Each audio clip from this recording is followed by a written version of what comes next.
Did you know that the movie Skull and Bones was inspired by an actual Skull and Bones club?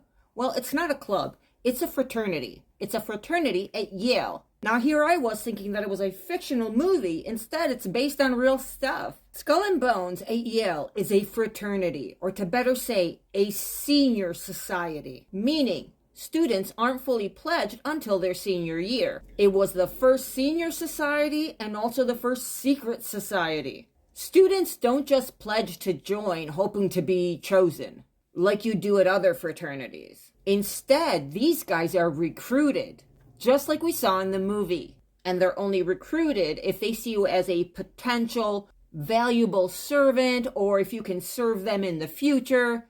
Check this out. Skull and Bone members are said to be responsible for creating the CIA. How cool is that? The Federal Reserve, the Department of Education, the American Historical Society, and various media monopolies. William Huntington Russell is the founder of Skull and Bones here in America. He founded the organization in 1832. And they use the same symbols, the same logo, which would be a skull and two crossbones in the front of a German club called Brotherhood of Death.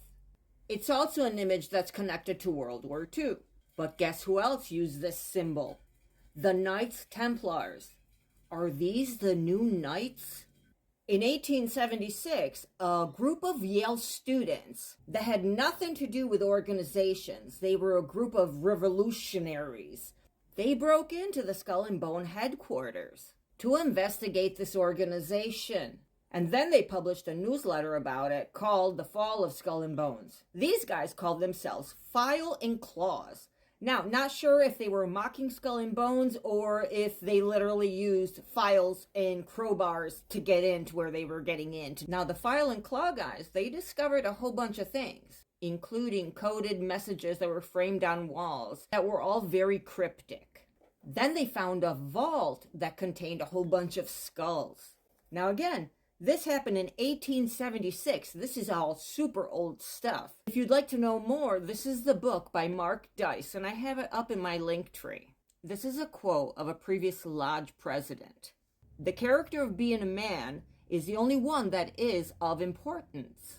And this author believes that this means that they don't believe in the afterlife or in divine judgment by God, and is used to instill a social Darwinistic might.